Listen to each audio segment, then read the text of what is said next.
தூத்துக்குடி முகாமில் உள்ள இலங்கை தமிழ் மாணவர்களுக்கான உயர்கல்வி வழிகாட்டுதல் மற்றும் ஆலோசனை கூட்டம் வல்லநாடு அரசு மாதிரி பள்ளியில் நடைபெற்றது.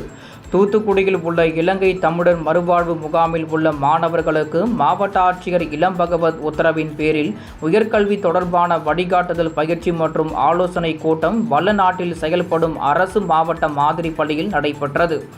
இதில் இலங்கை தமிழர் மறுவாழ்வுத்துறை தனி வட்டாட்சியர் சிவக்குமார் தலைமையில் நடைபெற்ற இந்த முகாமில் அரசு மாதிரி பள்ளி தலைமை ஆசிரியர் கஜேந்திர பாபு, அரசு மாதிரி பள்ளிகளின் தென்மண்டல ஒருங்கிணைப்பாளர் அந்தோணி, முன்னாள் மாணவர்களுக்கான வழிகாட்டுதல் குழு ஒருங்கிணைப்பாளர் ரீனா, உயர்கல்வி வழிகாட்டு குழு ஒருங்கிணைப்பாளரும் பள்ளி ஆசிரியருமான ஜெசிம் சிந்தியா ஆகியோர் கலந்து கொண்டு மாணவர்களுக்கு உயர்கல்வி தொடர்பான வழிகாட்டுதல் பயிற்சி மற்றும் ஆலோசனைகளை வழங்கி உரையாற்றினர்.